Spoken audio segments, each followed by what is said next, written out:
with Renee.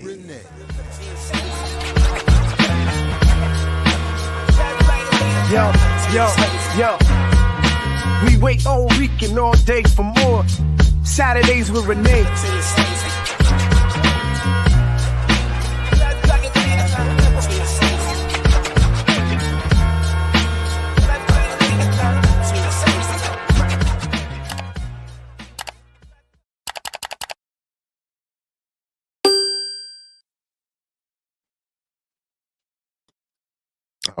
All right. What's up, world? Welcome back.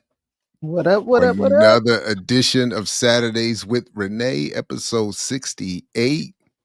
Renee Johnston, Jared Ball. What's up? 68.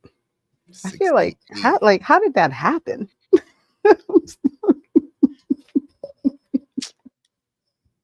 It's crazy. Every week I think it too. I'm like, we still going? How'd that happen? On the whims of Jared. Like literally on your whim. Like you should just try it. It is. It's cold as hell. And oh no, I took that as that's funny. So I took that as the foghorn. I thought they were trying. I thought Old Grease was trying to do like the burr. It could be, but maybe it is. Could be. No, it is also freezing outside. It's cold as well outside. What's up, good people? Welcome. Please do like, share, subscribe, support the Patreon, blackliberationmedia.org. Tafari in the building. Please, everybody, make sure you go back and check that episode we did with Tafari. We got to do some more of those on I Mix What I Like. I've been catching up on some of your, I guess, stuff that I just missed when it went up for some reason. Like out of nowhere, like it'll pop up on my thing, like, watch this. And I'm like, how come I didn't see this when it came on before? I don't understand. So I just hold on. Oh, wait. Oh, my bad. I just freaked out by this for a second. What is this? Who is Cairo? Saw me in the streets today. Were you in the streets today? Out in the street? I said, and I have been. I've been out in the streets. Oh wow, that's okay. All right. That's what happens. Tree line streets. Anyway, my bad. Nah, you're good. I didn't mean to cut you off, but I saw that. I said, wow. And didn't even speak. Exactly. Didn't even speak. I won't tell. What? Ooh, getting caught. Getting caught. You know what I was getting caught doing? Getting Jewish soul food. Oh. Picking up the bagels, cream cheese, and lox. There and you tomatoes. Go. Oh. We used to get that was like a Sunday morning treat. That was a Sunday morning treat in my house. Exactly. This was a special. Now, East Coasters understand. Newark, New Jersey, East Coast folks understand. Yeah. So this was actually a little family mini celebration. And that was that. So yeah, but that was that. That was it. Don't forget the matzah.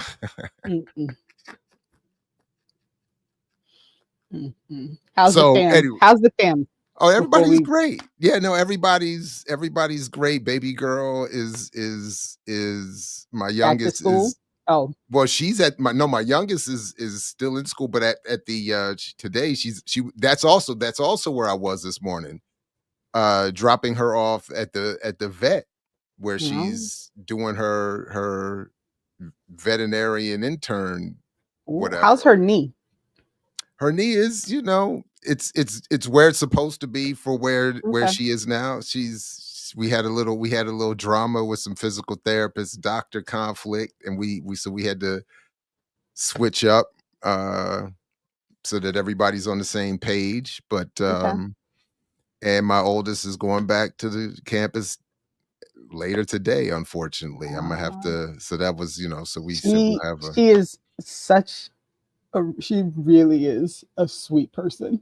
It was Absolutely. I love that you brought her to Jersey with you. Oh That was yeah. that was And I great. love that she still wants to go. Like that's, and she hung out with me in my classes this week, That's cool. so like, yeah, That's she cool. had a It was really good also time at great your because she event spent Monday so much too. time making fun of you that it gave me something to Well, of laugh course, she about for still like is my child. Yeah. the week after. Yeah. Did Haters you gonna hate. did you peep, by the way, because I'm a fan of ensuring that beef continues. Did you see Monty's note?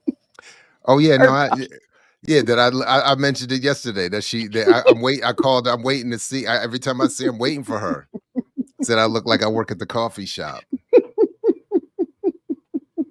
Shame, oh, shame, the trifling. the best is when she put that in the BAP chat and somebody was like, "You got to tell Jared immediately." I was like, "Okay." It's a daggone shame. Nothing but fan in flames. Nothing Oh but wow, fan in look at flames. this. Yep, Jewish soul food, a Mama's Biscuits EP. That's it. Wonderful.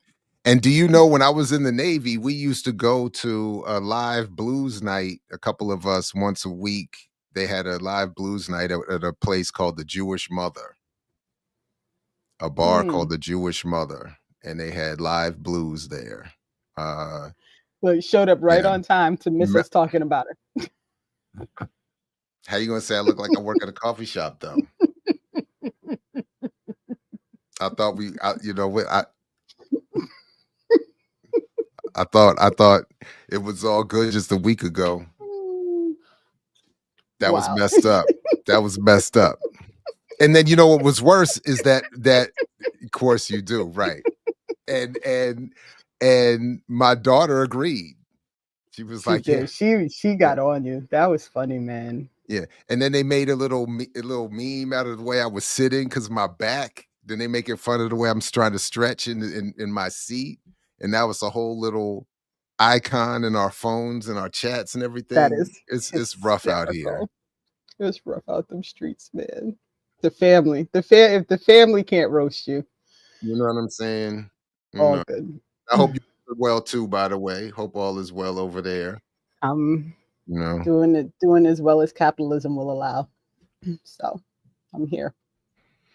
I'm here. But I'm here. but Trump is causing some drama. Like Woo. we were not supportive of him or his opponent, but we were not unaware that drama was going to come. That drama And was going to come. Correct. in another context, I just watched this morning. One of the things was a podcast about the cryptocurrency world.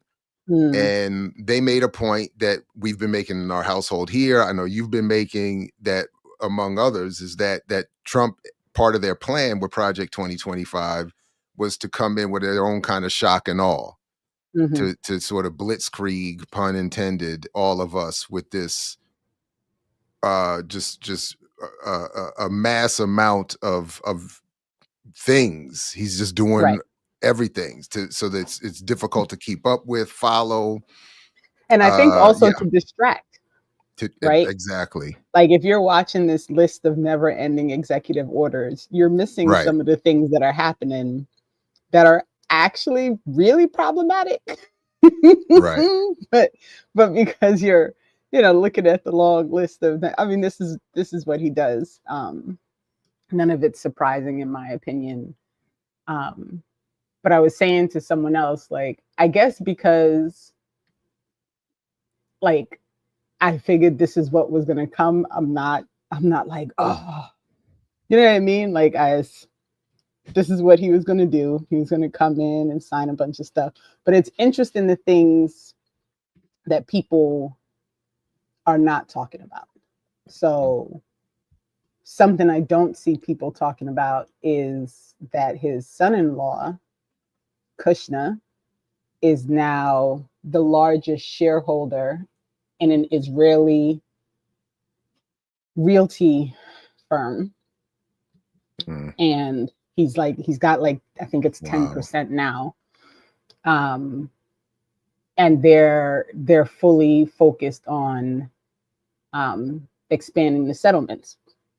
And wow. so, but what I want people to understand is this happened before Trump came into office, while Biden was in office. So, you know, one of the things that, and I guess because it's something that I've been saying all along, like some of the pushback that I get is like, see, look at what's happening. And I'm like, but I told you this is what was going to happen. Mm, It's just a continuation of the things that had already been happening. Right. And mm, so what I want to impress upon people is the things that are happening now. It's not that they're not bad, right? It's that, in my opinion, they're not things that wouldn't be happening. You just wouldn't be paying attention because it wouldn't be Trump doing them, right? Like the Palestinian Authority turned on its people months ago, but nobody cared, right? The settlers were taking over multiple places in the West Bank. There was extreme settler violence. All of these things have been going on for a long time. But now everyone's worried about annexing the West Bank. And I'm like, what do you think they started doing months ago? Like they got the go ahead months ago. And so I just, you know, I want people to stop confusing what I'm saying. It's not that it's not bad. It's not that it shouldn't be, you know, talked about and all those things, but it shouldn't be talked about in a way that makes it appear as if it's so vastly different than what would be happening anyway, mm. that now we have to, now we have to do something. And so, I just, it's important for people to understand that all of the things that are happening are a continuation of the things that have been happening. They're not new things, right? It does seem more extreme, but I don't know that it's more extreme, right? I just don't know.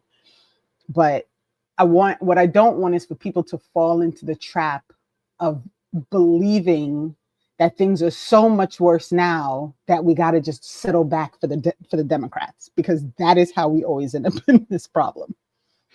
Oh, yeah. That is definitely going to be part of the repercussions of all of this for sure. Right.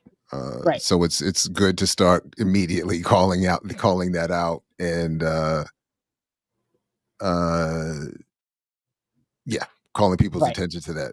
For sure, that's going to happen. Now, because as you were talking, I was thinking, this morning I was reading about how here in Maryland, the superintendent of schools put out a statement in response to Trump's deployment of ICE agents to school Mm-hmm. systems, and giving instructions and saying what they were and were not going to do, and how to contact the lawyers Mm-hmm. and this, that, and the third.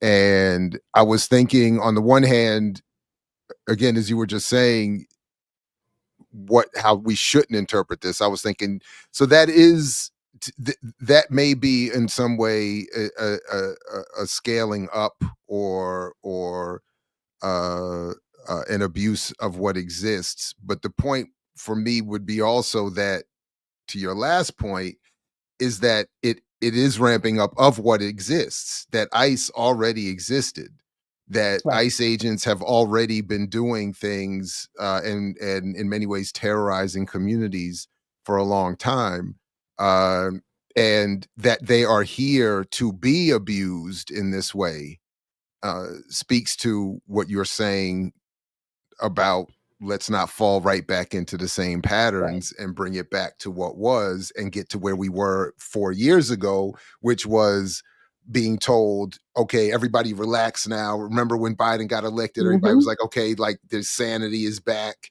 and everybody can kind of, you know, chill. Mm-hmm. And it's like, so, but no. And then here we go here. And then best be sure they're preparing whoever they're planning to Right. extend Trump's legacy 4 years from now.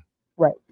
And so I'm sorry that Claudia couldn't come today. She Right. realized she was doing too much, and I can appreciate that. So I'm hoping that she'll be able to join us, in a couple of weeks when things slow down for her a little bit. And this is Claudia from BAP, not Claudia de la Cruz. I don't want people to get Who will confused. also be back at Who some will point. also be back. All the See, I think Claudias. I think Claudia, I think she's on her way out of the country, so it might be a while for us to get her back Yeah, also. probably But because if anybody thought she was about to slow down herself oh, after the not happening. election, Not happening. like, nah, I'm like, No, damn. no. In fact, she posted a really good. It was like a 3-minute video about what Trump is doing and what Mhm, we should really be focused on that I thought was brilliant. So I do mm, suggest people go to the PSL and watch that stuff. But since we're talking about, I want us to talk about this immigration situation because there's something about this that was really bothering me. And mm. so I fell down a little bit of a rabbit hole. And then I realized I didn't Oh, have to make a spreadsheet because one already exists. And I was like, oh, look at that. And so on Wednesday, I hope I have the day right. I'm pretty sure it was on Wednesday. ICE raided a seafood market in Newark. And I think they arrested, I think it was like 8 people, but 4 of those people, they were harassing people who were actually US citizens. They harassed somebody who was ex-military, who had their military ID with them. And so it became, this big story. And so I got curious because back during Trump's last administration, Newark was announced to be a sanctuary city by Ross Baraka. And so, they went into this, it was this whole thing about it's going to be a sanctuary city. So then this thing happens and it makes big news, right? And they have a press conference that Kim showed Ross Baraka's talk on the press conference last night on her show. So we are not showing it here. Sorry, y'all. I don't want to sit through that again. Todd sent it to us. I sat through that whole damn press conference, and all I thought to myself was, so we're doing all of this right now. And I'm curious, is it that like have there been no raids at all in New Jersey during Biden's? Because I started to look, right? So I looked up like ICE and Barack, Ross Baraka, ICE and Newark, and there are almost no stories. There was literally, to my what I could find, not one press conference about ICE or anything during Biden's administration. Um, there were almost no stories. But what I did find was one story that, interestingly enough, happened last month. And there were 33 people arrested by ICE in Newark as part of their, they had this like ongoing thing that they were doing in Newark. So they were arresting people all over Newark back in December. And so that got me, down my rabbit hole. So if we could start, because these things are very interesting, if we could start with the ICE agents stormed business blocked exits. So this is the NJ.com report about what happened when the ICE agents, came in. So they make ICE agents storm business, blocked exits while making arrests in New Jersey's largest city. So this article is basically to tell the story about what happened. But in this article, it does reference, this is how I found that there was another set of ICE raids that happened in Newark in December where 33 people were arrested. And so I looked for the press conference that happened after that happened, and there was none, right? And so it started, this is what kind of started to clarify to me, like, okay, so we're making a really big deal about this one that happened, and not that it's not a big deal, right? But it did happen, right? And so why this week is this like a big thing, right? And so Ross Baraka, during his speech at this press conference, really went on like a whole, like how great this country is, and like he's going to work with Cory Booker and like all these things, right? And I was like, what in the world is going on right now? And then I remembered that Ras Baraka is trying to run for governor, so he wants to make sure that he like makes this big scene. And so from there, I started really looking at some of the other articles. And so the next article, which is the one from the Jersey Patch, and it talks about, the 5 things that people really need to know, right? And it goes into, that there was limited details, but they share a lot of the note, like a lot of the things that are said in the press conference. And I just, I'm just I'm very concerned about how this is being presented. But also in this article, if you scroll down far enough, there's a heading that says ICE raids. It says ICE raids also happened under Biden's watch. And so they also point out in this article that last month, 33 people were arrested because there was multiple raids that happened in the city of Newark. There it is right there. And it says, although the focus on federal immigration enforcement has ramped up since Trump took office, I mean, it's been less than a week, right? ICE raids also took place in New Jersey during former President Joe Biden's watch. Major immigration sweep took place in North Jersey the week before Trump's inauguration, with ICE Newark Fields arresting 33 non-citizens. And they claim that they have committed or had been accused of crimes. But when you look at the list, right, they have like 6 people on there that they could confirm had been, accused of anything. So the next one next to that, the ERO Newark arrests. So this is from the actual government, right? Like this is the ICE report on what happened in Newark with these 33 people that were arrested. And if you scroll down, it gives a list of the people that were included who were like these supposedly like criminal people. And listen, not that what they're listing here are not things that are problematic and that are actually listed as crimes. That's not the problem. But like you have 1, 2, 3, 4, 5, 6, 7 people on this list that were included in this roundup, but there were 33 people arrested. And so I don't see 33 lists of people who were participating in criminal acts, right?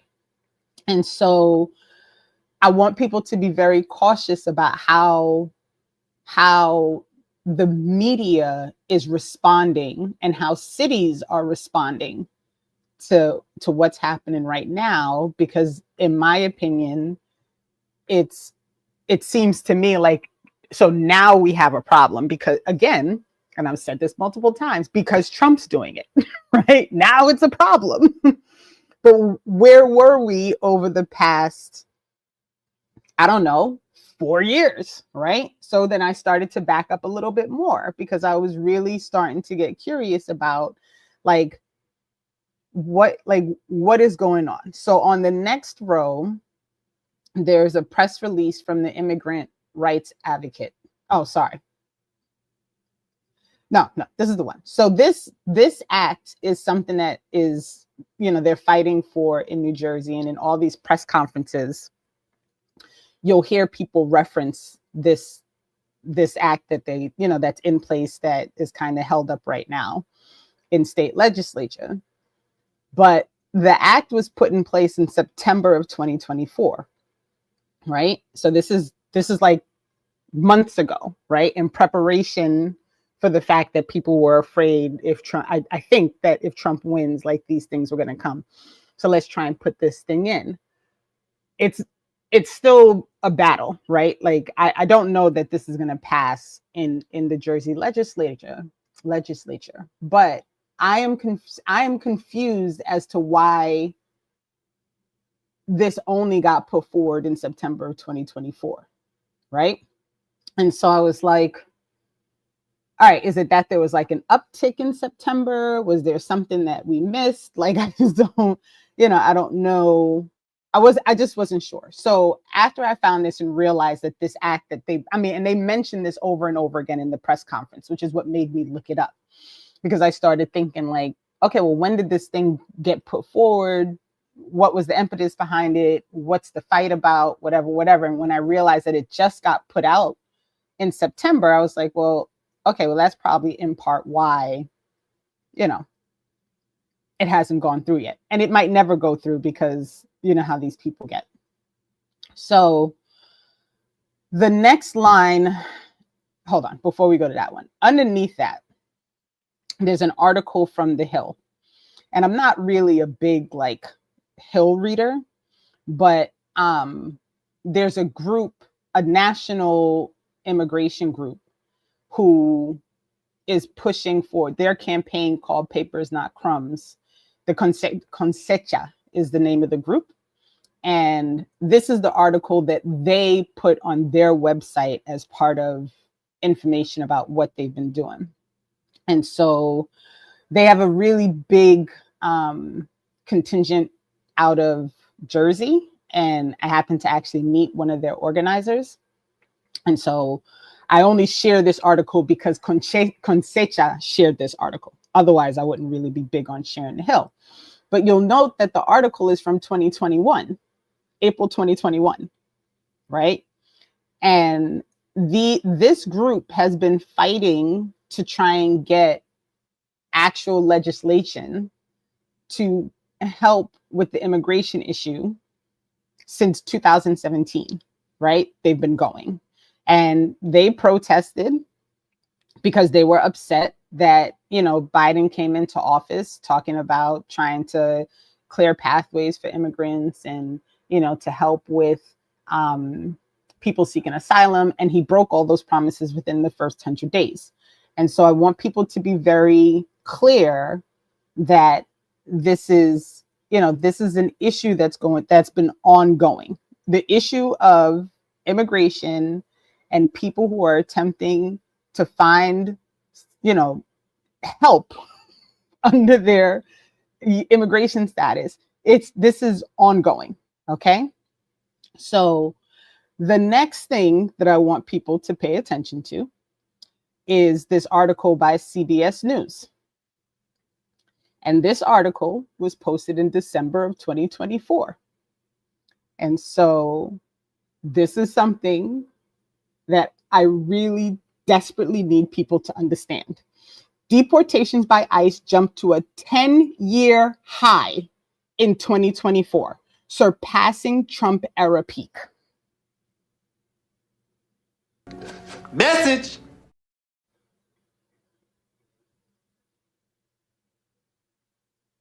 Okay, so I need people to understand that it is, again, I'm not pretending like Trump is doing the right thing. I'm not pretending that it's okay, right? I'm not okay with ICE. I don't support ICE, but I need people to understand that this is also a problem under the Democrats. The same thing that is a problem right now that everyone is up in arms about has been a problem for a long time. And it bothers me that now it appears that everyone is now we're going to start doing press conferences and now we're going to start doing this thing. But where's the conversation about the fact that this is ongoing? Because this is the problem, right? The problem is that it's ongoing and people only pay attention and make it a public problem that they care about when it's the Republicans doing it. And that's how we keep getting trapped with this duopoly system. Okay, that's how it happens. So the next thing that I found as I was falling down this freaking rabbit hole, and I found this because I got in a fight with somebody on a text about how gross Trump was. And I was like, yes, he is gross. Yes, all of this is gross. Yes, this is problematic, but he is not the first person to do it. And in fact, the big thing about like deportations actually started under Obama. And so she told me that wasn't true. So I found the Politico article that I added from 2016, which explains how Obama is the person who kicked off the family deportations. Okay? And so this is the problem that I have, right? Sorry. This right here. The issue is not that the Republicans are doing it, it's the way they are doing it. I don't understand what way that they are doing deportations that is more traumatic for the people who are being deported than anything that Democrats did. This is not a logical statement, because if you are a person who is being deported, if you are a person who is seeking asylum who can't get it, if you are a person who was going into work and you ended up in jail, where is the difference for the harm for that person? ICE's process is the same no matter who is in the White House. So this nonsensical response of, oh no, it's the way they're doing it. The way, like, if you stab me with a knife or you stab me with a sword, guess what? I'm still freaking stabbed. Like, this is not a logical response to what I'm trying to get people to understand. This is not like it doesn't matter. It doesn't matter how you deport people. It doesn't matter how you criminalize people who are immigrants. It doesn't matter how you talk about people. The harm is the same. And if we can't escape this nonsensical, like, oh, no, it's actually worse now, right? Like, please pay attention to what I'm trying to get. Like, So please. that person's had already previously demonstrated in the comments that they're not really paying attention, but they are emblematic of how a lot of people unfortunately fall prey to the messaging and the narrative that's promoted for at least, again, 150 years in this country alone. People are also, because part of what you're also demonstrating, some are having a reaction to you going back to 2016, but this has been going on since 1900. Right. That is I mean, look, playing immigration against populations and against labor segments of labor in this country to punish any effort to advance conditions here and elsewhere. So it has nothing to but I yeah, mean, I listen, I'm not trying to convince you anything. Believe what you want, but the facts are the facts, right? Like, numbers don't lie. So if so you, but go ahead. I'm sorry, but what are they saying though? They're saying that what exactly is the point? That if you what more quietly deport as many or more people, if you more quietly put, as Obama did, children in pens. Do people not remember that he had children in Apparently not. pens? So Apparently I not.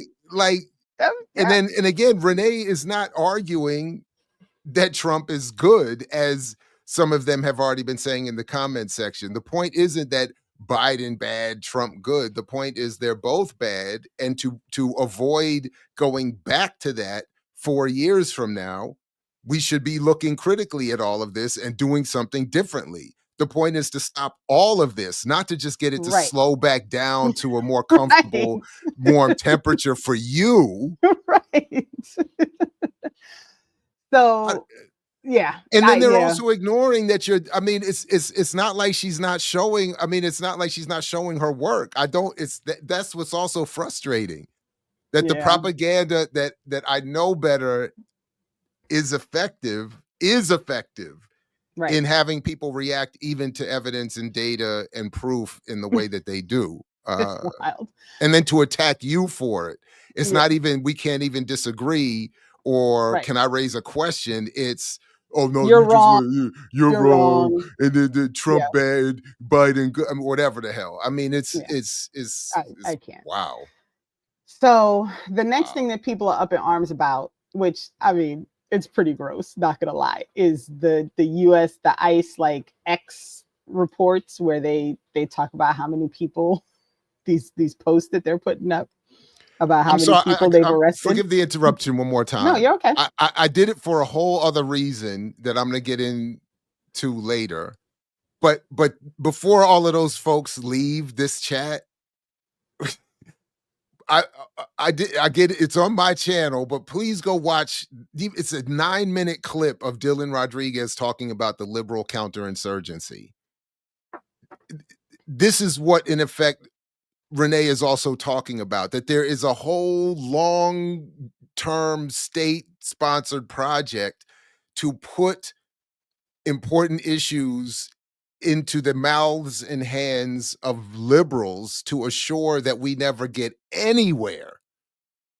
So I stayed up way past my bedtime last night just to edit down these couple of videos of Dylan beautifully summarizing this for just 9.5 minutes. You could even run it in 1.5 time, cut it down to like 5-6 minutes if you need to, and try to just let it just let it marinate for a second. Sorry, Renee. No, you're good. You were absolutely right. And, it just, like, I think so now I know that this person is just here to troll and to be a jerk, right? Because you don't have to sit here and watch. I can be where I right? like. Yeah. Like, okay. you can be. You absolutely can be where you want. And it doesn't need to be here. Not necessarily. I mean, you can get right? Like, removed from here. Like, and it not, don't have yeah. to be here.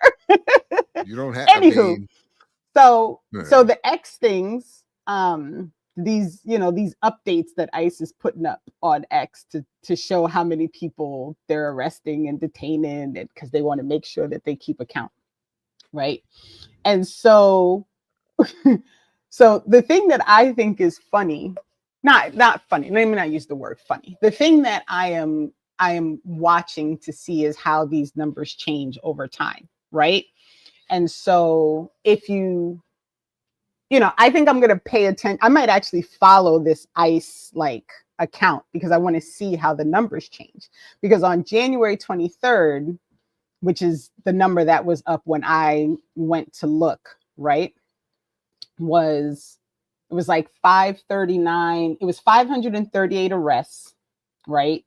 And 373 detainments. Now, they're not super clear because I don't know, are the people who are detained included in that number of people who are arrested, or is it separate? Is it separate? Do you know? I took the numbers to mean that they grabbed up 500 and whatever the bigger number is, and then that smaller number is the actual amount who were arrested.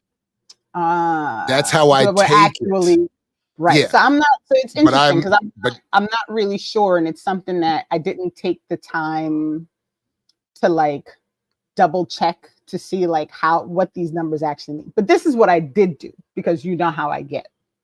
I did do the math, right? So on January 23rd, right, we were in day 3, 20, 21, 22, 20. We were in day 4 of these raids, right? This big push that they were going to do. And so mathematically, if in 4 days they had 538 arrests, over 4 years, they will arrest 197,235 people. This is vastly less than the 11 million people that they claim that they're going to get rid of. I just want people to know, right? Now, the number, obviously, this is just me being a little bit tongue in cheek, but that's the math of it, right? Like, if over 4 days you have 538 arrests, it's about 135 people a day. There's 365 days in a year, but of the 4 years, one is going to be a leap year. So you do 366 for that day. And the total is that this is mathematical, right? So I did this for the purpose mainly of pointing out, they cannot,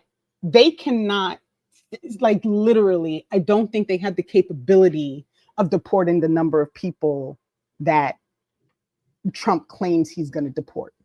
I just don't know how it could be possible, right? That said, I guess we'll see, right? Either way, I think it's amusing, in my opinion, that is going through this process of like posting these numbers. And I'm Mhm. curious to see how long they do it. Because if the numbers don't continue to go up, or if they don't go up in a way that is proving a point, I bet they stop doing it. Mhm.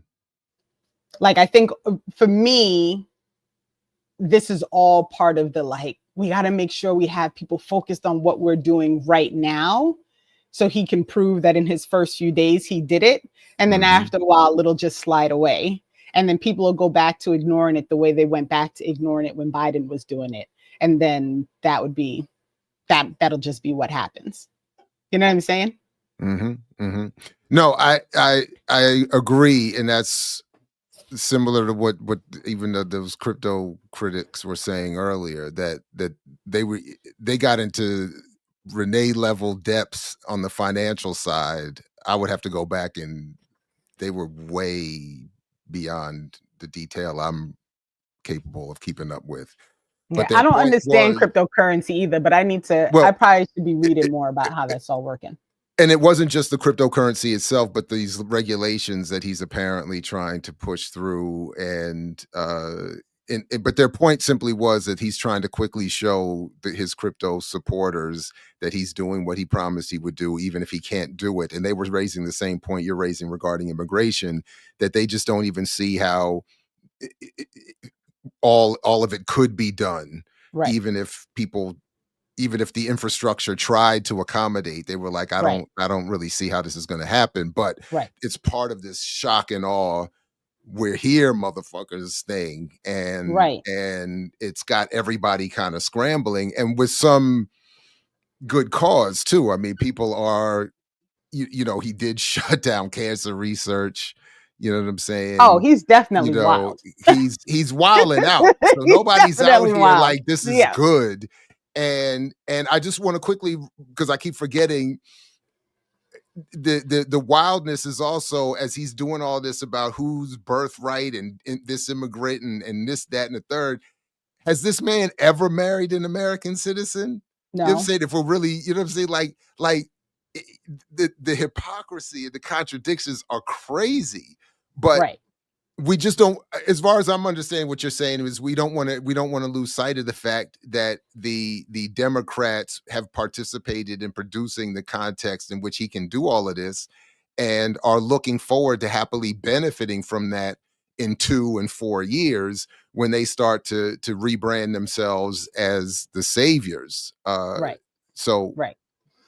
but yeah. So, and then the last thing about like the numbers that I want people, and this is a website that I want people to really, they're going to shut this down, not shut it down. Like, they're not going to use this website. I don't think the way they used it during Biden's, but that ICE website, the ice.gov/spotlight statistics.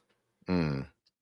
Um, if you pull that up, it actually gives you the numbers of, people who were incarcerated um, during the past 4 years.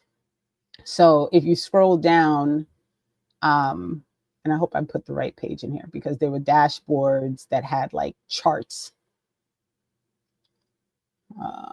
There it is. This looks like it, yeah. So this is over the 4 years, right? And it lists the highest cities. This is all Biden. This is all Biden. This is 500,853 arrests. this is Biden, God damn. right? But I also want you to take note. Look at the list of cities that has the arrests. Keep going down. Keep going. Wait, you passed it. Oh, Go back oh, up. oh. Go back up. One more. Go up one more. Go up one more. No. In between Chicago and New York City. In Newark. So you mean to tell me that over the past 4 years during Biden's administration, that Newark is in the top 10 of cities for deportations? And I did the math.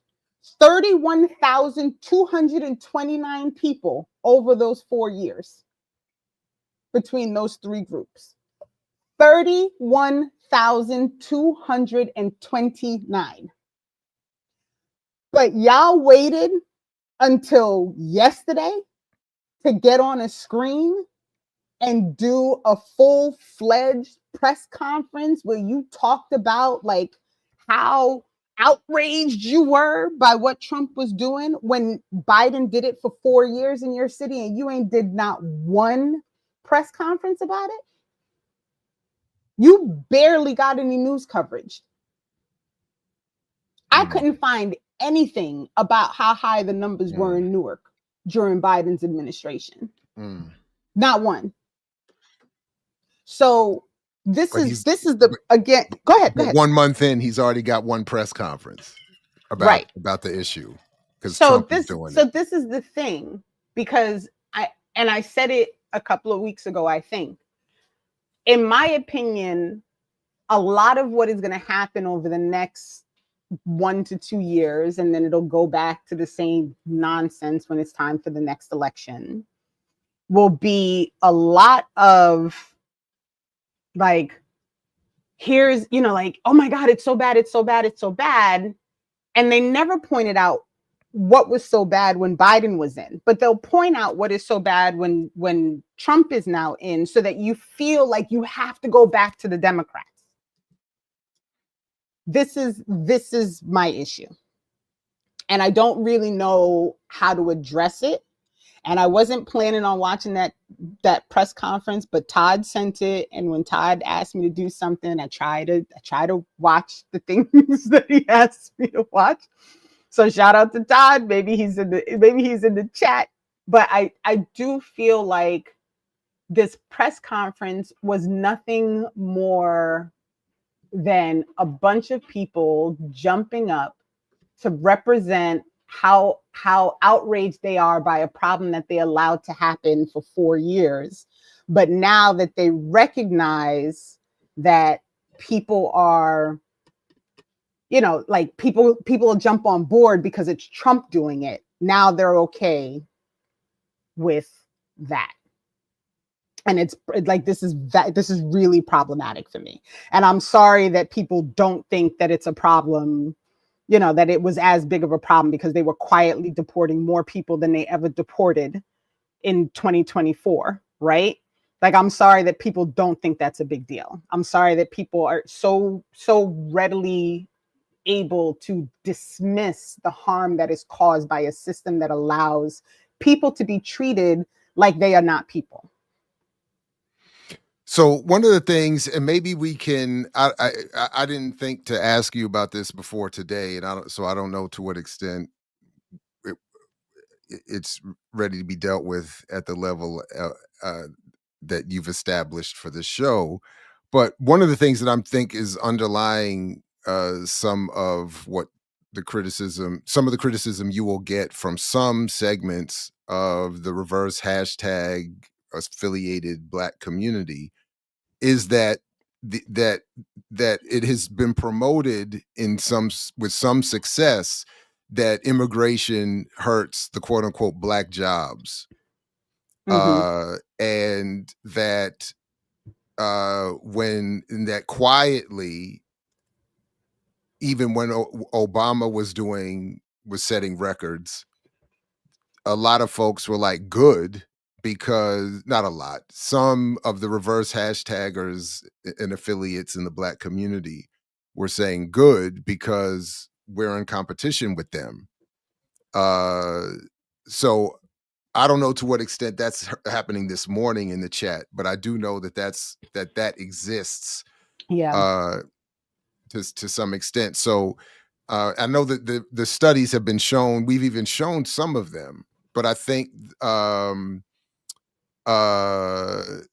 were enough out there, Jared. There were enough. Yeah, there were enough. But that I think at some point, and maybe when in preparation for Claudia's visit, we can have some of the details around how.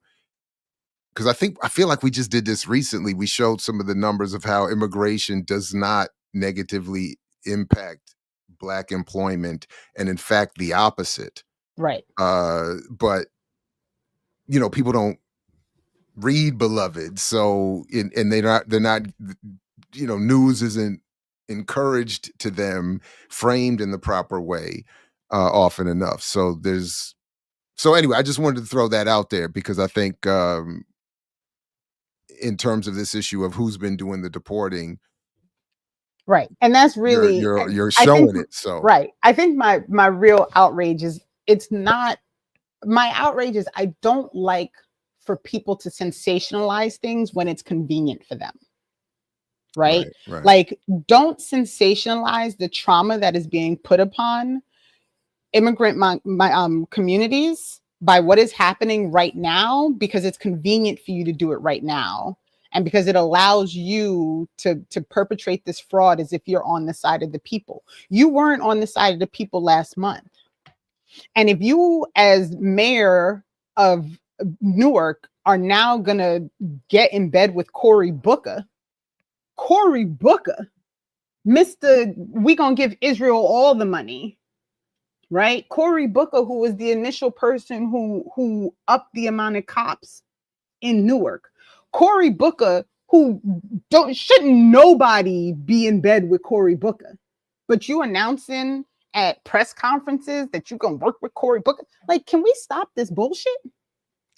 Um, yeah. Just so quickly, a couple things before we move. Before we move too far. Yeah. I wanted to catch a couple of these highlights. That just quickly, Zenzi. My point is that it wasn't just Trump who was saying immigrants hurt Black jobs. It was something that became part of the financial literacy crowd's echo chamber.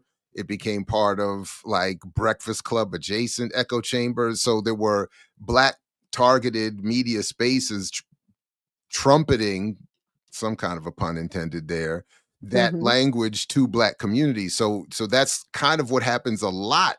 These very white conservative ideas get distilled through Black faces to Black communities, furthering the confusion.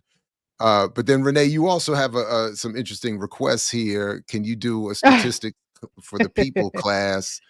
Yeah, And I would do that. Don is saying the student working group can facilitate. I think that would be Yeah, I'd do that. a I great do that idea. because I Yeah. did. I have learned now that we did this whole thing with John Henry Clark, which is not on the run sheet, but I do think we should talk about it if we have time.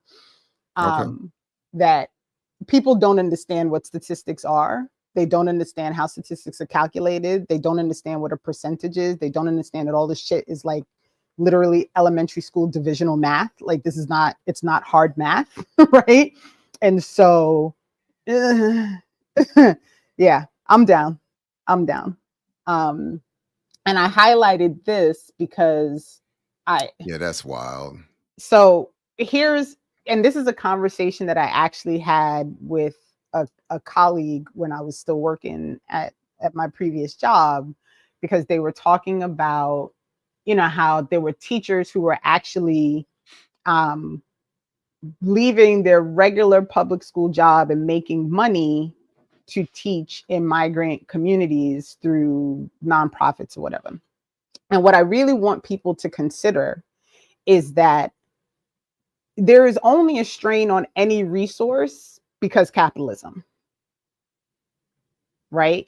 So if resources are strained, it's not because there's another group of people who want stuff. It's because no one's allowed to have anything, right? If we had the things, right? If we had free healthcare, if we had like housing, if we had like appropriate infrastructure for transportation, like if we had all of those things, like an influx of people doesn't matter because we already have the things, right? It only feels like a strain because we don't have the things. So it's not this influx of people that's the problem. It is literally the fact that we live in a place where it is convenient for the rest of us to starve and not have a house and not have access to things so that the rich people can stay rich. So But again, but what's frustrating about that is that in addition to what you're saying, which is accurate, that when you say or when anyone says that they drain resources, they're draining the resources in addition to what Renee just said, because 800 people in this country are worth $6 trillion. Because 0.1% walks away with the $20 trillion that's generated in GDP in this country alone every year. And then they, as was reported, they have somewhere around what is it? Now I can't even remember the numbers, but there are hundreds and hundreds of trillions of dollars of wealth is just piled up, you know. But the other part of it is that the history behind all of this is ignored. The history around how the right wing and their liberal friends, how the ruling elite, I should just say, using both parties, have for 100+ years been playing this game of we'll invite immigrants in when we need the cheap labor and we need to mess up the labor Mhm. force in this country, or when we need to put races against one another, and then we'll deport everybody as a claim when we need to get our law and order credentials back in order. And then as soon as black people raise their hands about what's going on since our supposed civil rights have been granted, we'll just have them look over at the brown folks cutting the grass and we'll say that's their fault. And then when the Latinos say, why don't we have a better, we'll have them point over to the Asians, and then everybody's going to point back to the black folk. I mean, this is what's been happening. Right. Look at the Bracero program.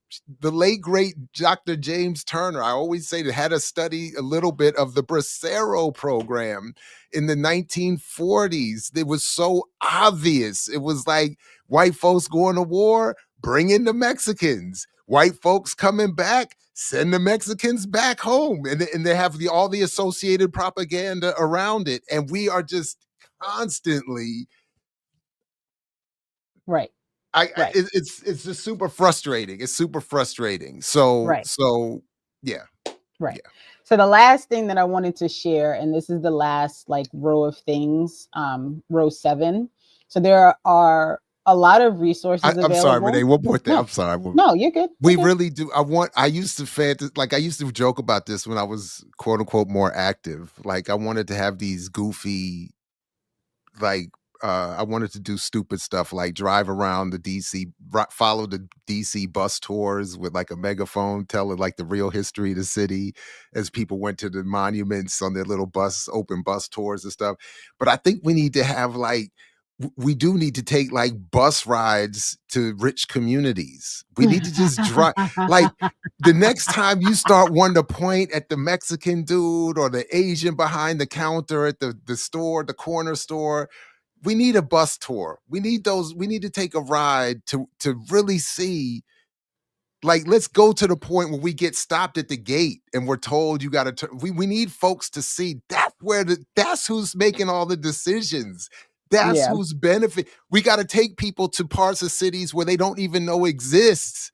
Like there's communities right near you that you don't even know exist because they're so slickly designed and hidden. That's what we need to do. We need we need people just to see it. All right, I'm Hmm. sorry. I'm No, sorry. you're good. You're good. I just, it's so frustrating. I feel, and this is also your fault because I started, like I said, I first realized. Okay, before I go, let me not get distracted. But All right, all right, remind me that I was going to make a point about watching your old videos after we share this information. all right. So on row 7, it's Mhm. 3 different links for resources and websites that people can check out so that they understand their rights and what they can and cannot do. I'm going to post all 3 of them in the chat so that people can access them directly. And I share this because for me, it's as important, not just to complain and to point out, like, statistically why some of these things that are being done don't make sense, but also to recognize, like, this is a real problem, right? There are really people who are being harmed. There are really people who are going to be facing this hellscape that's happening, continuing to happen right now. And I want people to be able to have access to some of the places and information that they can access in order to get help. So this is the website for Consecha. And they've been doing a lot of work, and their campaign for Papers Not Crumbs, I think, is really interesting for people to kind of take a look at and see what they're asking for and what they're demanding. And if you can support in any way. I know the Consecha that exists in Elizabeth, New Jersey, they do like Spanish classes and English to Spanish, Spanish to English classes. They're always looking for support. And so I wanted to point that out specifically. But the other two sites, which are the ACLU site and the NILC site, are both sites that explain what your rights are as, non-citizens. You don't have to answer the door. If the warrant doesn't have your name on it, you don't have to respond. Like, there are all these things that can be put that you can at least attempt to use to protect yourself as these things are happening.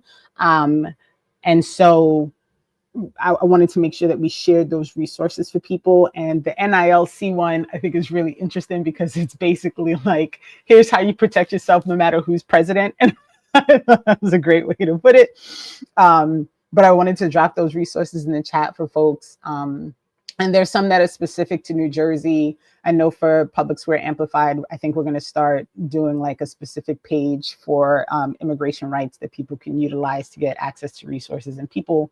But I just wanted to make sure what was happening. So that's there. And one more, and to the folks lamenting your criticism of the Democrats in league with Trump and the Republicans, folks should go back to their Democratic godfather and stepdaddy, Bill Clinton, who's signed off on NAFTA and CAFTA and set in motion the new wave, what you are experiencing now, whether you are a critic or not of the immigration and what was done to Latin America. He did that.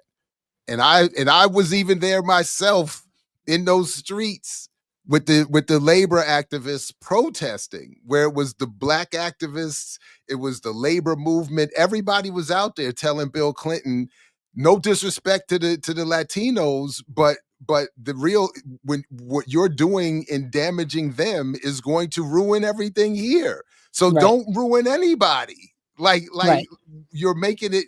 And he was like, nah, I'm and look at what that was, giving corporations full control over what are supposed to be democracies in North, Central, and South America. And or North and Central America specifically. So Yeah.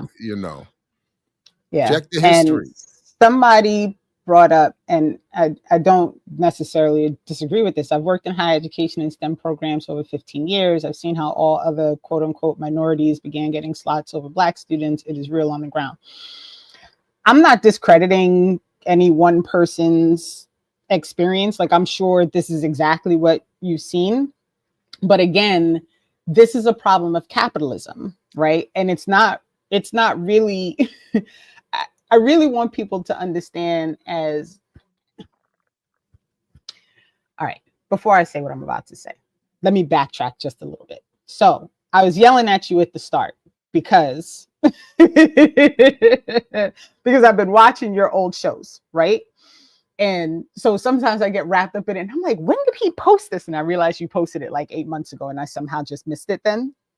So like yesterday, I was fully enthralled by your conversation with the Africana Studies professor from Howard University, the brother with the dreads. Josh Myers, yeah. And so I was listening to him talking, and I think me and Ntume were talking about this in our chat, because he mentioned Cedric Robinson because he wrote his biography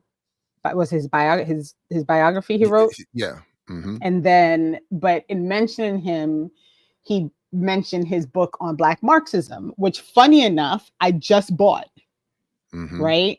And I bought it because I had been listening to your conversations with Frank Wilderson Mhm. And in your conversations with Frank Wilderson, I realized that I needed to read Incognito.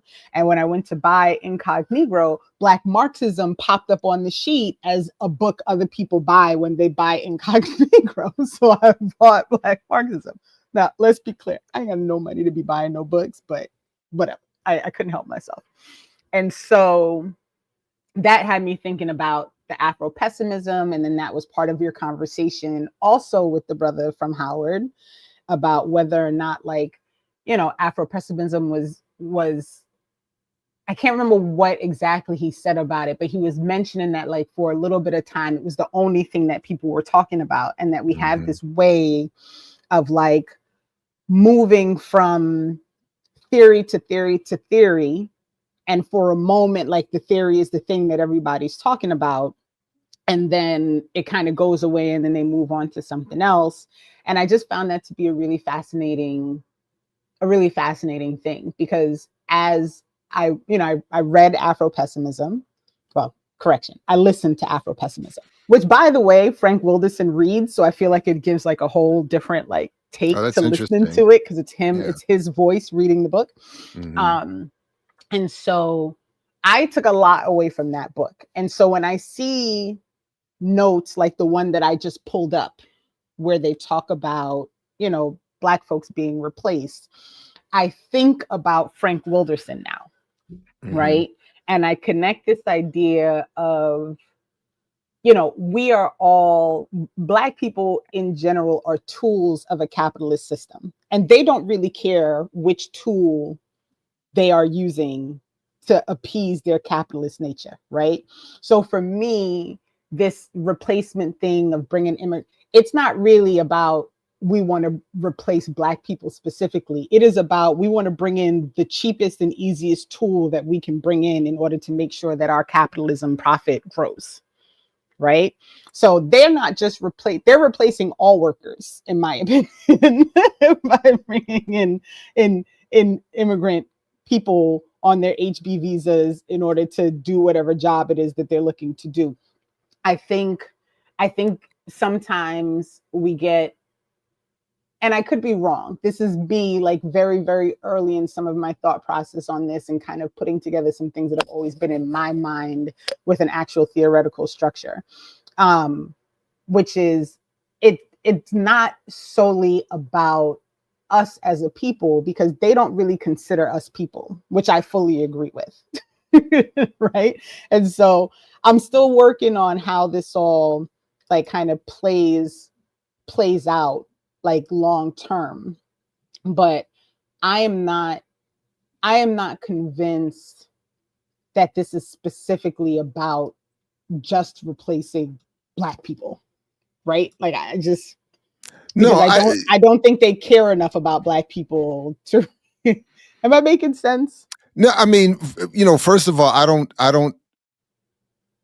I've never thought that there needs to be one and only, one a singular and never changing approach to how we understand what's going on here.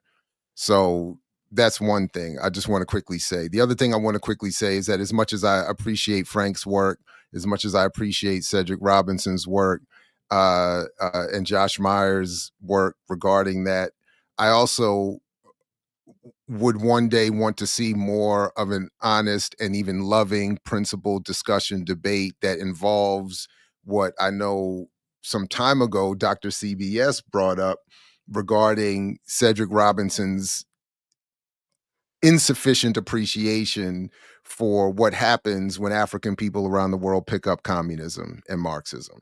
Mm-hmm. So I've always liked that, and then I've always had a similar feeling about that, particularly since I'm a George Jacksonist. Mm-hmm. Like, Mm-hmm. how could George be so wrong?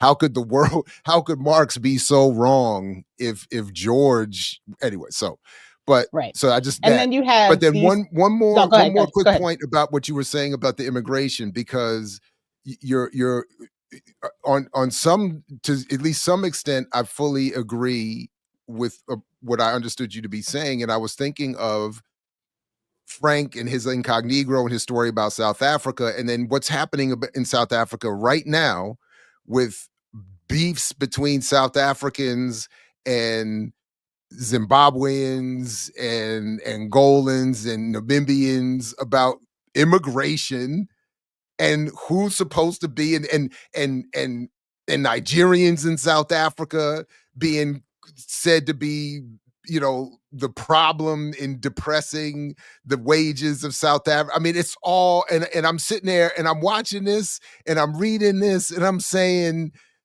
this is my point.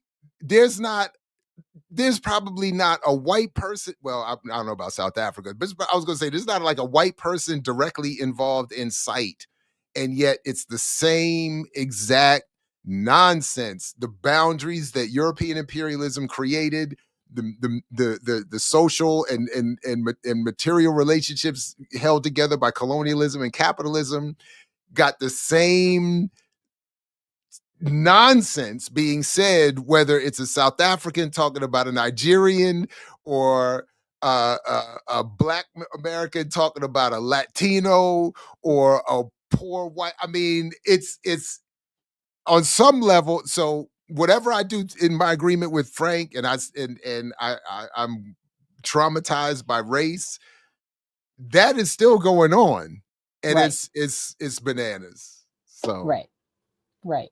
yeah, And I, you know, like sometimes I stop. This thing is going absolutely nuts. But so like, this is incorrect, right? They did a census in 2021, and it was over 40 million. Like, it's not the same number as 1970, right? It's just like incorrect. That's just not the number, right?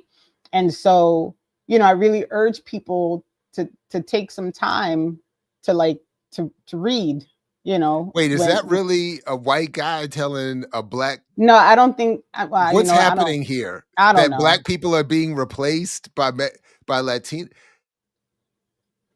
You know, listen. Yeah, I don't know. So I just can't. Anywho.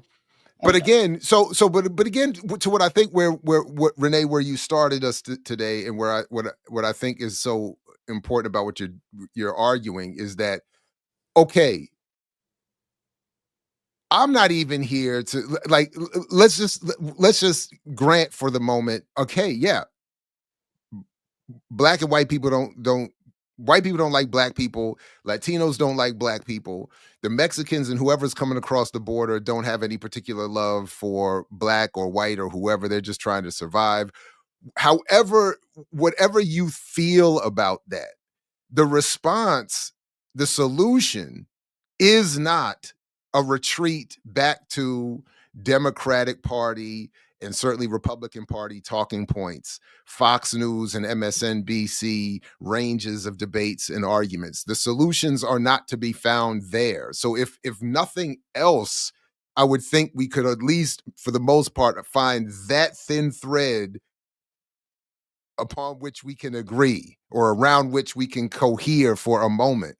And that's what I think is ultimately, so it's not that Renee or certainly I is arguing that, or am arguing that Trump is good and we're headed in the right direction. The point is we're headed in a horrible direction, and the solution, the lane to steer off into, is not the Democrats. It's not back onto the Democrat track, so to speak, or whatever. Right. So I think I'm getting, people make me tired sometimes. And so I think this is kind of off the cuff because I wasn't actually this isn't on the run sheet. But can you pull up the comments for the John Hope Bryant? Oh Lord. Oh Lord. Only because people are big mad at me. And I just want to take a moment to address, because this is the same, like what is happening in the comment section of this video is sometimes what happens in the chat, because people really get mad at me for just pointing out like you know, Oh, this is funny. I like missed this one. reality for stuff. That no, that was funny. I did laugh. Imma like that one. Um, so a few people took the time to go into the comments to point out like how wrong I am, right? And so, And of course, they came with all their evidence oh, and definitely. like the film professor. I remember this Right. The one. film professor who said that I was Your math Terrence is so Howard wrong. and whatever, whatever. Y'all And doing so Terrence Howard. I got I Terrence Howard. know But Terrence then Howard, offered what? nothing, nothing in response. And Where's the links and the day? I'm sorry. Go ahead. I'm right. sorry. And so shout out to Josh Ingram, who's also in the chat, because he went like so deep on the math trying to figure something out because he was like irritated.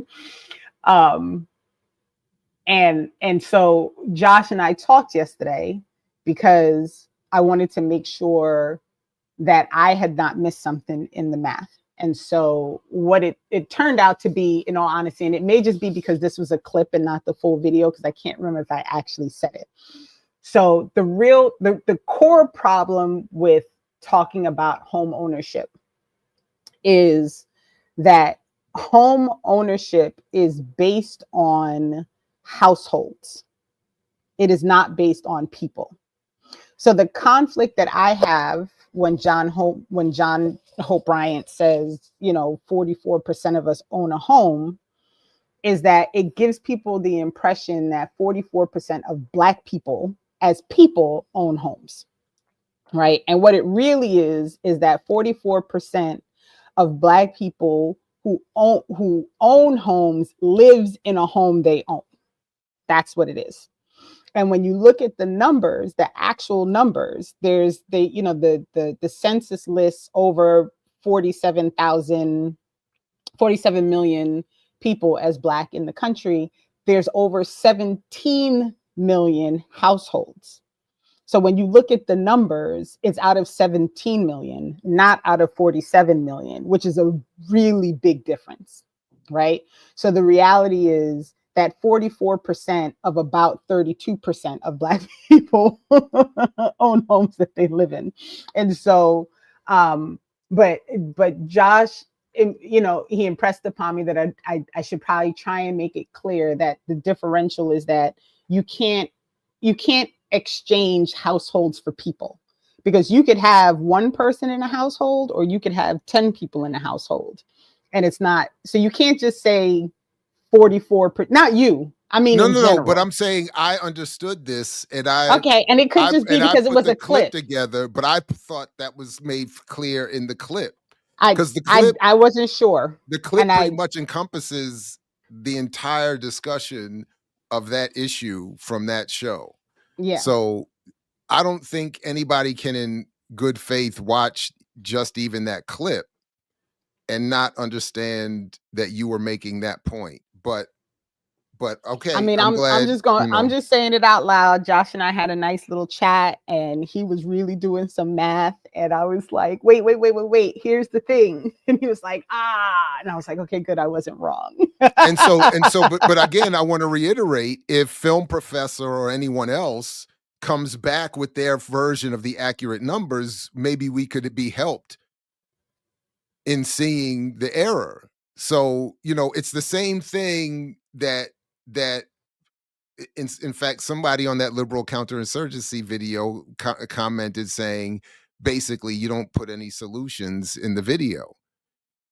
And I'm saying, but you're not doing the good faith effort to understand that this is a 9.5-minute clip of two,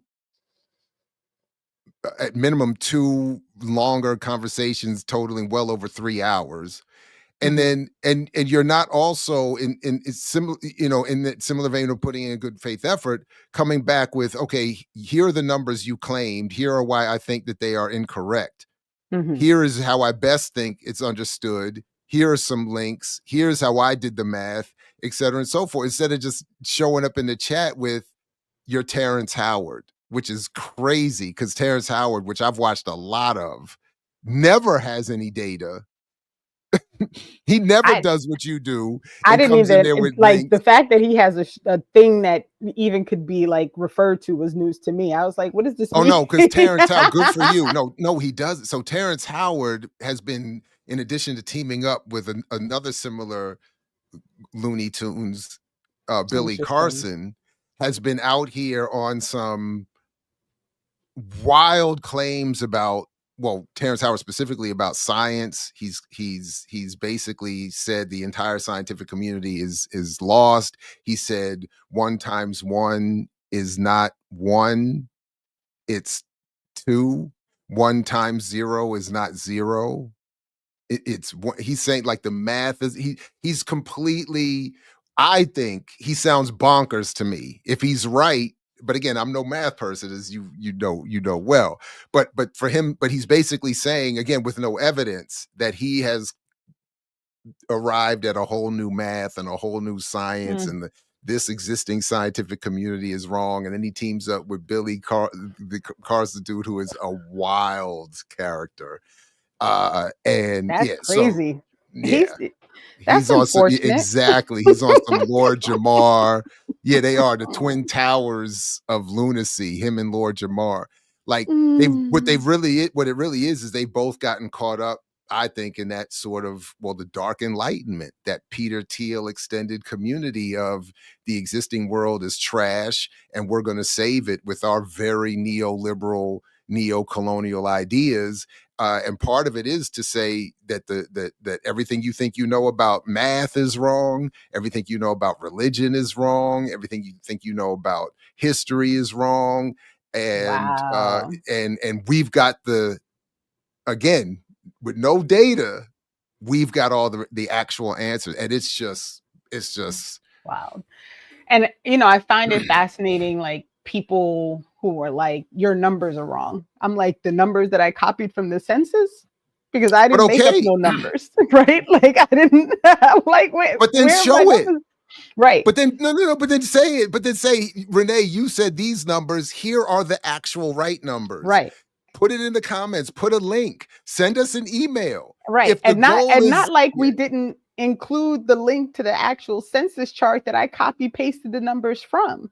Like again, I don't have like I don't create things out of nowhere, right? When I come back with these spreadsheets, it's because I've spent hours like researching and looking things up and trying to find like an actual verifiable thing in order to confirm the information that I'm trying to understand, right?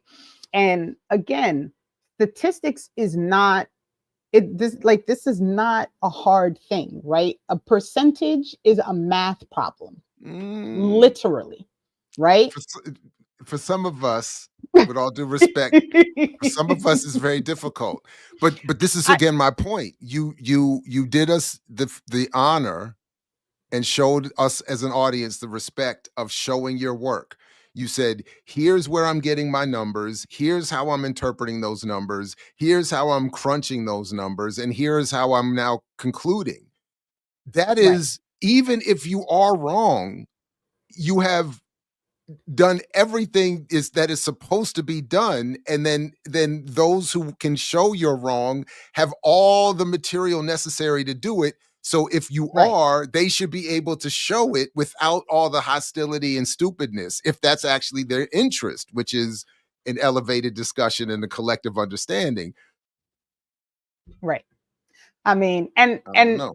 listen, I'm not, in my opinion, I'm not a genius. I don't know everything. All I can do is like look stuff up and try my best to, to either prove or disprove the thing that I'm trying to understand. And so if I'm wrong, tell me I'm wrong. Like when Josh was like, I think you made a mistake, I was like, cool, let's talk. And I called him and I was like, tell me where you think my mistake is. And we talked it through, right? Like I'm Wait, you not mean like I he didn't. didn't get in the chat and call you names and put comments under anonymous aliases that you're stupid? What? Huh? What? What? Wow, really? I, Wow, you had a whole conversation and yeah, wow. I mean, What? you know. And I'm not gonna lie, like if it turns out that I'm not wrong, like I'm like, okay, whew, good, right? Like, okay, I didn't miss a step. I didn't have something confused. I wasn't, so it helps me to solidify that, okay, you took the steps and you did the things and you weren't crazy, you know what I mean? Like you didn't mess something up in the process, because I also don't want to give people bad information, right? Like it's important to me that the things that I prepare and put forward, like make sense, right? That they're accurate. Like that, that part is like really, that's kind of important to me. So again, shout out to Josh for taking the time to do all that he did, to to make sure that I was on point in my. It's unbelievable. I can't believe he didn't do like a 7-hour series podcast I on know. his newly launched channel talking about how Renee ain't. Listen, I can't. Josh is tripping in 2025. He did it all backwards. I know. And I owed him an email because he had made some suggestions of folks to come on that we could talk to. So Josh, check your email because I answered you. And I also want him to bring his brother on because I'm really interested about like what Black Men Build is about to like be doing in the next year. So I want him to bring his brother on so we could talk about that. Thanks, Josh. Let's go. Yeah. So the other thing, and this is back to Trump, and this was something else that I discovered that, let me not say discovered. My mother asked me a question and it sent me down another rabbit hole. And then I found this all out and I was like, oh, you got to be kidding me. And so it turns out that pre-election, Trump was getting into bed with the Libertarian Party. Did you know this? Only tangentially through oddly some stuff around RFK, but not not more than that. Yeah. Right. So I found this very interesting. So it turns out that Trump went to the Libertarian their convention. And he went through this whole thing in trying to Is that the anarchist A in there? My bad. Sorry. Oh, look at that. That's weird. There are anarcho-capitalists and all of it. So there's a whole, maybe, it's just weird. So he went to their convention and he made some promises. He's going to put a libertarian in cabinet. They're going to be in high positions in government. There was something else about like the some processes that he was going to shut down. But he also promised them that he was going to fully pardon. What in the world? What just hold up?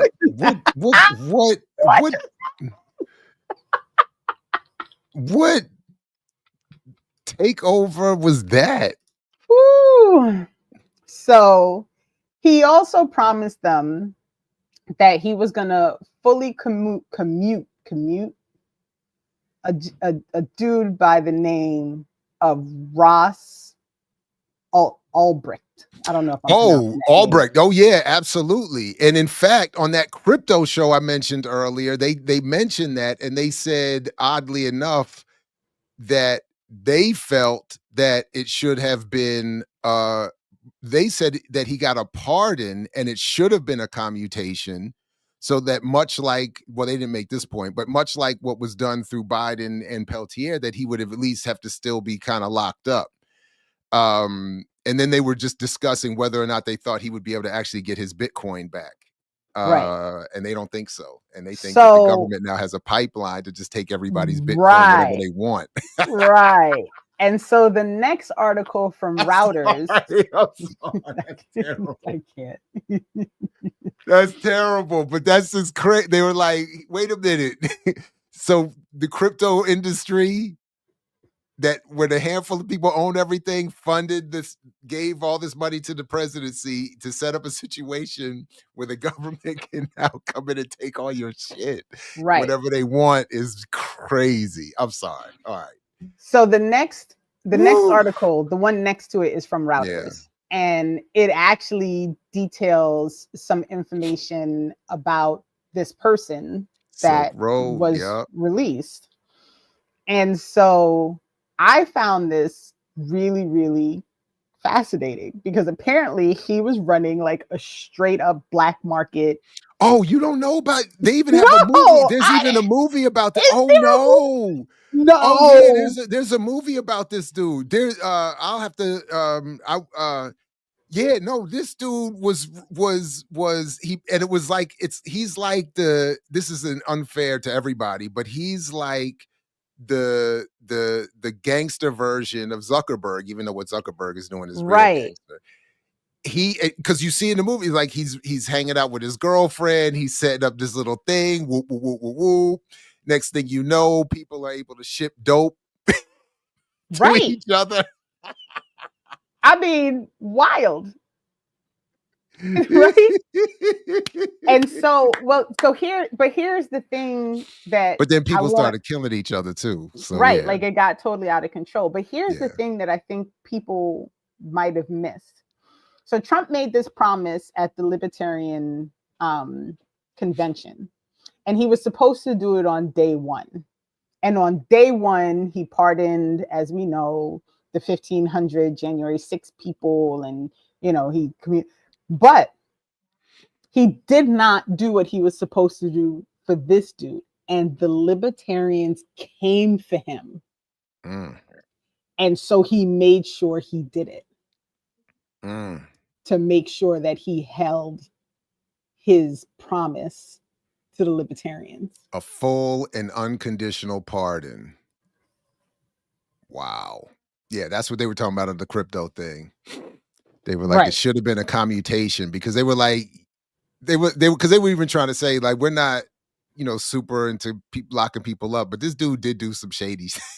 They were like, I, I he mean, did do some I shady. So they were like, he should have just at least been on some kind of, something. But yeah, oh yeah, we should absolutely look into that film and add that to the Silk Road. Entombed film series, Silk Road. Um yeah, this is the Dread Pirate Roberts dude. Yep, yep, yep, yep. Huh. Yep. Interesting. I remember my students said something to me about this years ago when he was still, doing his thing. And but I was like, I don't want no parts of no dark web. And I was like, I don't want, I didn't, I like to see my weed dude on the corner. You know what I mean? Like, I don't, I can't, I'm not. I need the hand to hand was still like, I need that. I can't do the. I'm not. I'm not an early adopter. Is really what it is. That's the problem. So I was never going to be on that. You know.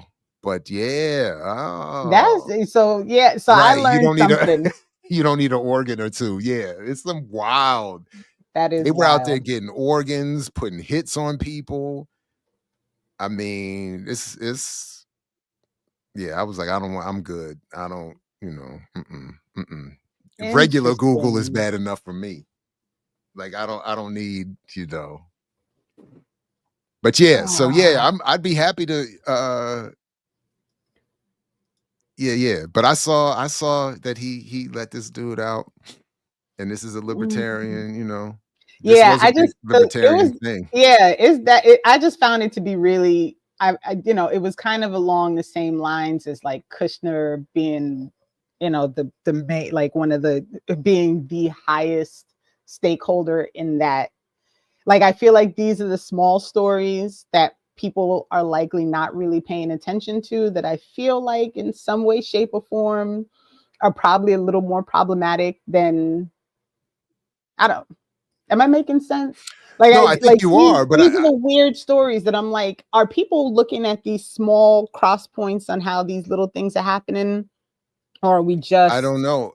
Yeah, again, so many things are happening, and there are people, and again, I know you get in trouble for laughing, and to a lesser extent, I do too. So this isn't to say that I or we don't take any of this seriously, but that's part of the point. Like people are out here scrambling. Their jobs are getting shut down, funding getting shut down, immigration status getting challenged. Uh, I mean, all kinds of stuff. Uh, there are even, it's I don't even, want to I'm want to talk too much about, but it's like it's even closer to home than I'm letting on this show. Like right? it's nothing sweet.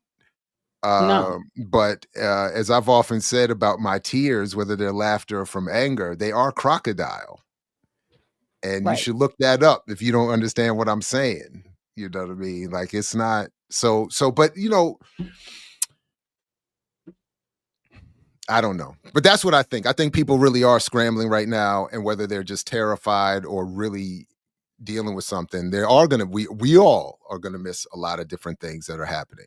hmm, And I think that's again by design. And then we'll see how much of it is able to stick, and then where we can sort of put our stakes down to set up another camp for the resistance. But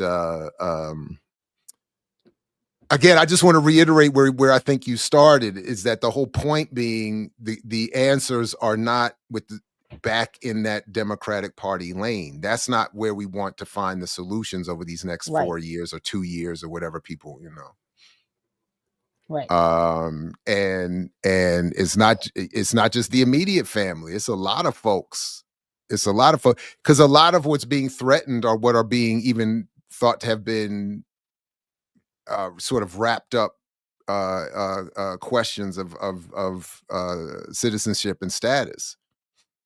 right, And then you got the idea. You mentioned it earlier. You got veterans in this group too. That's the other right, thing. Like you got people who have legit, not me, but legit been shot at in service of this country, who are now going to be, you're going to have somebody maybe showing up at your door talking about you shouldn't even be here or just being detained. And I can't even. right, You got right, people, I'm reading, like I said this morning, Maryland, you got people, ICE agents showing up at people's public schools right. and And in claiming the right to Chicago, detain people's right, kids. right. And in So Chicago, they were like, "Nah, you're not coming in here." Right? Like, exactly. no. So I think one of the things that I don't actually think I said this when we went through all the ICE information. I think one of the things that people should also be considering is like, do you have a friend, a neighbor, a coworker, or something that needs your help, right? Like that maybe needs somewhere to go, if they're concerned, right? Like there's also that, right? Because part of this has to also be like take care of each other, right? Like that you know what I mean? Like if you see something that's about to go down and someone asks you for help, maybe this is the moment to not be so afraid for your own safety that you don't do something for somebody else. And I know that's a big ask, right? It's a lot to say to put yourself, in a position where you could also get in trouble in order to protect somebody else. But it, I don't know, maybe it's something people should be thinking about, right? Because I think back to that community when they came for one of the neighbors and all the neighbors came out and blocked the house, right? And made sure that they didn't do something to somebody in their community. So these are the points where, and we talk about like, having a little courage, a little mortal fortitude, a little ability to like do something that maybe is against the grain from what you would normally do, but it's the right thing to do, and therefore you do it. And just, I don't know how many ICE agents watch the show, but you don't have to carry out any of these orders either. Right. It's just FYI. In addition to the people coming together, there's all kinds of resistance and forms that can take place here. You don't have to Right. go snatch up somebody's kid. Right. Right. And Monty, if you ain't saying but a word, man, and that's why people are so mad. They don't want to do anything. They want to elect people to do it. But that's the point. And that's why I used to get so mad at Obama. And when he used to say, now that he was president, he would say, make me do the things that you want me to do. And it's like, my man, they elected you. What you mean? Right. Why haven't you done it? And to your point, going back earlier, all of these elections where up until this most recent one, the Democrats had been in the presidency for 12 of the last 16 years. Why haven't you done any of this stuff? Mm-hmm. Like Roz and all of them. Why are you? Where was the press conferences? Where was like? Why is it that you're just putting forward legislation to protect the immigrant communities in December of 2024? It's too late now. It's too late. late. Why? And for me, you did it so that you could say you did something, but you don't really plan on doing anything, right? Because when it was like there's a long time standing that something could have been done legally, right? And again, I don't buy into the system. I don't buy into the system, right? But I recognize that some people feel like, okay, well, if we can at least put this statute in, or this amendment in, or this law in, whatever, it might curb the damage, right? So I recognize that people go that route. So if that's the case, if you really want that route to be the one that works, then you would do it within a time frame that it's actually going to serve a purpose versus waiting until December 2024 or September of 2024 to even attempt to do something. You know what I'm saying? Like, it's the most hold me back attempt at fighting. You know what I mean? Right. It's just, hold me back. I really do want to, hold me. You lucky I'm being held back. So that said, I do want to let people know about a couple of things. I finally finished editing the videos from, since you pulled it up. Pull this up. I thought. My bad. I thought that's where you were going. Leave it. It's good. So, this action is happening in Brooklyn a week from today, and it's from 3 to 6 p.m. at Medgar Evers College. We have some folks that are going to be there. So we're going to stream this, correct? Like we figured this out. So we're going to stream the meeting on the channel. Josh is going to make sure that happens, but I'm going to send you the details, Jared, so that you can set it up in the back end, and then Josh is going to take over, and Monty and him are going to work it out. I actually have tickets to see the coup d'etat movie at the People's Forum the same day that this is happening. So and then you got so Renee's going to see soundtrack to a coup d'etat. Yep. So everybody, you have to watch my reaction to it, then go to, and you should support, but you don't have to go to Mtume's Patreon and get his most recent Within Our Gates to hear his criticism. Right. And then Renee will be the tiebreaker. Oh boy. All right, so we might need to do a Patreon for that. The three of us. That's what I'm saying. I think so. But I wanted to make sure that I posted this, and so folks can pause and take notes. There's but please do support if you're in Brooklyn and you have the means to get out to Medgar Evers. Please go support the group. They're going to be talking about a lot of things with regard to it's the People's Summit. Thank you, Monty, for the reminder. So support the People's Summit Senate, and then please go out if you can and then we'll circle back after we post.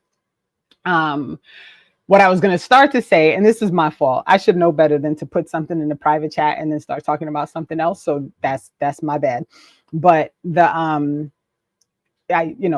we had that great panel, the 3 panels on policing, the teaching that we did.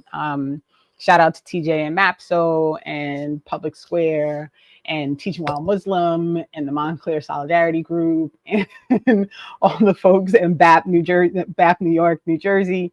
But I did finally finish editing all of the panels and they're all completed. I'm just waiting for Dennis to go through them real quick and make sure that everything's good.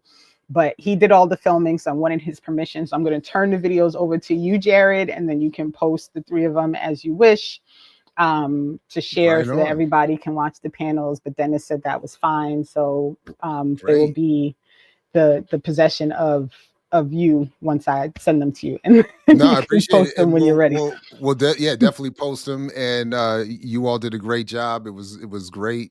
And so folks will enjoy it. So yeah, awesome. That's good news. Yeah, I'm glad that we were able to do it. And even with the sound stuff, Daruba and having the mic in his hand but not talking into the mic, we had to work all that stuff out. But I think I got the sound good enough that it should be all set. The other thing that I wanted to note is that I really want, and you already know this because we've talked about it a lot, I want to start bringing on more organizers to talk about different things that are happening that we can plug people into and talk about different organizations, hence me mentioning like bringing Josh and his brother on to talk about Black Man Build. But next week, we have John Lewis coming on, and he is an organizer out of Baton Rouge and has been involved in a variety of things in Baton Rouge. So he's going to come on and talk about organizing and all the work that he has been doing and all of the different ways that we should be plugging in as Black folks to make sure that we're pushing towards the right way. So anybody, I'm making the call. If you are an organizer and you are doing something that you want, to give folks information on, if you are willing to talk about the importance of organizing and why we should be part of organizations, like all of those things, please, find a way, hit me up, hit Jared up, so we can try and plug some of these things in, because I do think it's going to be time for us to really start talking about the organizational side of things, right? Like there's a lot.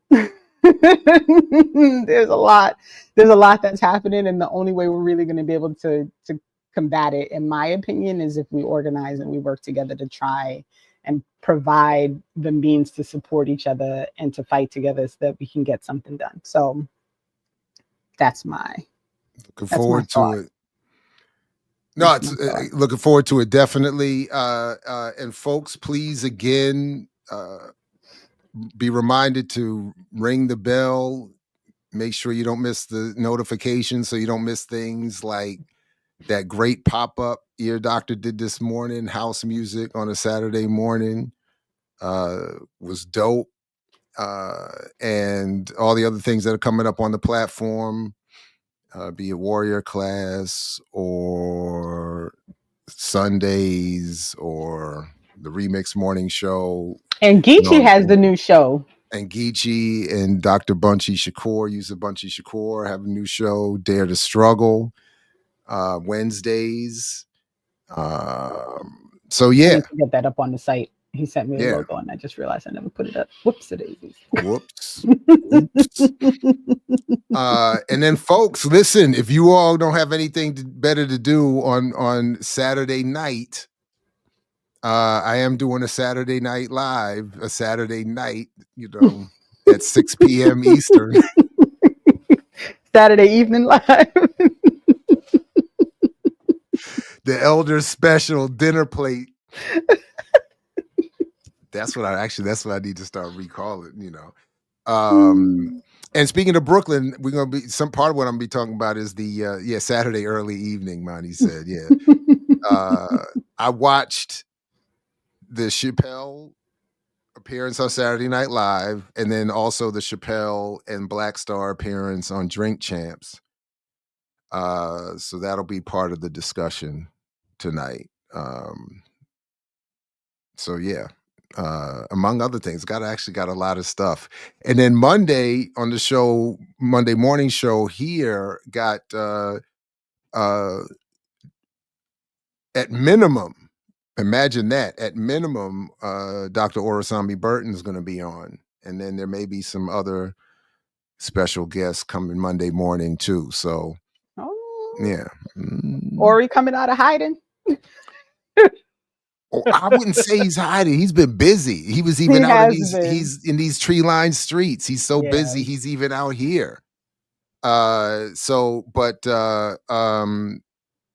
yeah, it's overdue. And I'm happy because I'm again using his book in my classes this semester, and wanted to talk with him specifically about the concluding chapter that we are focused on in our class with him, to get it so I can give them something more to watch as well. But yeah, so a lot of stuff, a lot of good things, a lot of reasons to make sure you're supporting the Patreon. By the way, please, if you didn't see it, the whole discussion, I put the clip we talked about earlier up, but the whole discussion of John Hope Bryant that we did for Patreon the other day was great, and more to come. So thank you all for your continued support. And yeah. And the movie reviews will be back. Mm-hmm. And Tume's supposed to be watching the Monk and the Gun this weekend, so that we can figure out if we can do that with Burn. So I think that's next up. I watched, by the way, Punishment Park last night. Oh wow, that was. I haven't even gotten to that yet. In fact, that was something. That was something. It was something. It was something. Okay. It was something. So, all right. Yeah. I'm gonna hold all commentary until everybody else watches it. Have you started reading? I have started reading. I have started reading Sky Full of Elephants, and it's something. It is something. It's something. So I'm gonna hold off. Yeah, I gotta definitely finish. Folks, that's coming February 15th. So if you wanna really be part of that conversation, you gotta read the book. And as it says, all the white folks walk themselves into the waters. That's the teaser. It's wild. It is wild. The imagination is yeah. So all right, yeah. All right. Well, other than that, Renee, great job. You should go stretch. Yeah, go stretch. We'll let definitely folks go stretch and hydrate. Today. Yeah, stretch and hydrate. Have some fruit, maybe. Get yourself ready for warrior class and everything else coming up on the platform. And again, great job, Renee. Thanks to everybody that was here. Those who will see and hear this later. To you, we also say peace only if you're willing to fight for it, like Fred Hampton used to say. And we'll see you next Saturday, and maybe in between here and there with more Saturday with Renee.